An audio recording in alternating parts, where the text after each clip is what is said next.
Good morning students and welcome back to my class. Today we will start a new topic, vegetative propagation. Now what is vegetative propagation? Asexual reproduction in plants is known as vegetative propagation. In vegetative propagation, new plants are obtained from the old parts of the plant like stems, roots and leaves.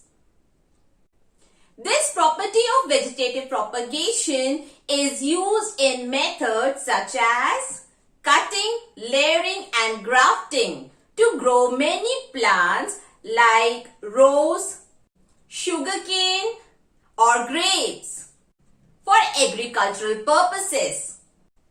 Now let us study about these methods in detail. The first method is vegetative propagation by stem. It includes cutting method. In cutting method, stem from an existing plant bearing at least one or two buds is cut with a sharp knife and is planted in moist soil. After few days, what happens, children? The roots start developing from the stem.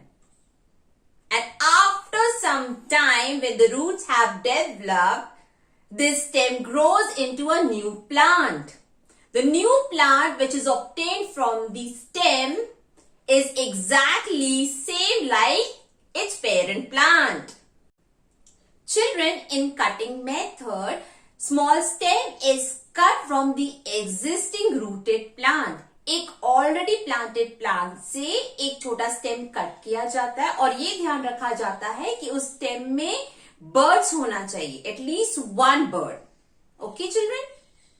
Then after cutting the stem, this stem is planted in moist soil. After placing the stem into the soil, what happens? After some days, this stem start developing roots in the soil, whereas the bud which was present earlier start developing into a new branch. After some days, what happens?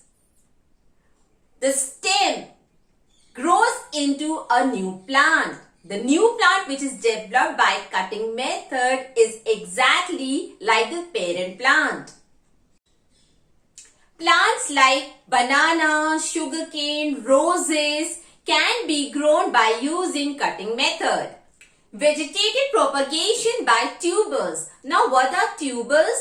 Tubers are thickened underground stem or root of a plant which is swollen due to store food. Tuber plant का वो part होता है जहां पे plant अपना extra food store करता है. Second function of tuber is that it is that part of a plant from where a new plant is produced. Tuber एक न्यू प्लांट को प्रोड्यूस करने में भी हेल्प करता है, या ये वही पार्ट होता है जहां से एक न्यू प्लांट प्रोड्यूस होता है. And when a new plant is produced from tuber, from where it gets the energy? It gets the energy from the food stored in tuber. Vegetative propagation by leaves. A plant called bryophyllum can reproduce by its leaf. The leaves of bryophyllum on its edges has tiny little buds with roots called plantlets. When a mature leaf of bryophyllum falls from the parent plant into the soil, each plantlet buds of bryophyllum leaf grows into a new bryophyllum plant. बेटा bryophyllum plant एक special plant होता है. Why? क्योंकि इनके leaves के edges पे छोटे छोटे buds present होते हैं and these buds have roots. Can you see it over here? These are the roots which are present on buds. And these buds bearing roots are called plantlets. And when the leaf falls on the soil, what happens? Each bud or each plantlet grows into a new bryophyllum plant. This is how the vegetative propagation takes place in bryophyllum.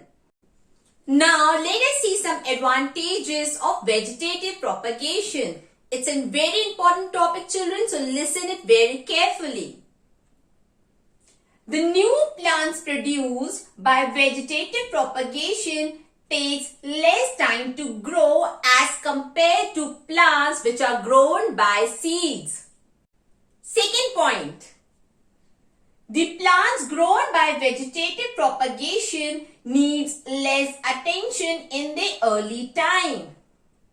Children, plants which are produced by seeds in early time requires a lot of attention and care because as the plant is growing, it requires proper nutrient and adequate amount of water to grow. So we need to take care of the plant which is produced by seed in the early stage. Third point. Many plants can be grown from just one plant part. It is not possible by seed because one seed can produce only one plant. Whereas in vegetative propagation, you can produce many plants by just one branch of the plant. Fourth point. The new plants produced by vegetative propagation will be exactly like the parent plant. Why, beta? The plant produced by vegetative propagation are exactly like the parent plant because it is an asexual reproduction. And the plant is produced from the single parent. This is the reason why the new plant produced will be exactly like the parent plant. Budding is a type of asexual reproduction in which a small bulb-like projection called bud grows out from the parent cell. And when this bud gets matured, detached from the parent cell and grows into a new individual. Yeast is a unicellular organism which reproduces by budding. Let us see how. The first cell is a parent cell. Can you see a small bulb-like projection growing out from the parent cell? This bulb-like projection is called bud. After the formation of bud, the nucleus of the parent cell divides into two. The one nucleus moves in the bud, and after the maturation of this bud, it detaches from the parent body and develops into a new yeast cell. Can you see it over here? This is the parent yeast cell and this is the newly yeast cell formed by budding. Children, in yeast, budding is so fast that oftenly the first bud formed do not detach from the parent cell and start forming its own buds, resulting in the formation of long chain. And when the yeast cell in the chain matures, they detach from the parent cell and becomes new yeast cells. Can you see this one? Because this is the parent cell. The parent cell has produced two buds, and these buds, even before detaching from the parent cell, they have started forming their own buds. आपने देखा बेटा यहाँ पे एक parent yeast cell है जिससे ये buds produce हुए हैं और ये buds detach होने से पहले ही अपने buds form करना शुरू कर दिए हैं. And when this happens, it results in the formation of long chain. Can you see? This is a long chain of yeast cell. And when these cells mature, they detach from the parent cell and becomes new yeast cells. Fragmentation is a type of asexual reproduction in which the mature body of an organism breaks into pieces, and each piece or fragment develops into a new individual. Take an example of Spirogyra. This is the body of a mature Spirogyra, which after fragmentation produces 4 pieces, and each piece develops into a new Spirogyra. This type of reproduction in which new individual is formed from the broken piece of the parent body is called fragmentation. Spore formation is a type of asexual reproduction in which an organism reproduces by producing spores. For example, Rhizopus, also known as bread mold, which generally grows on rotten bread. The second example is fern. Now let us study about the structure of Rhizopus. Can you see this root-like structure over here, children? This is known as hyphae. Hyphae keeps the Rhizopus body attached to the surface of the bread. The long stalk is known as stem. Sporangium, the bulb-like structure present on top of the stem, is called sporangium, also known as fruiting body. It is that part of the Rhizopus where spores are produced. Just because of this, sporangium is also known as fruiting body. The spores produced inside the sporangium is protected by a special wall called spore case. And when the spore case or sporangium comes into contact with any moist surface, the spore case or the wall breaks and releases the spore in the air.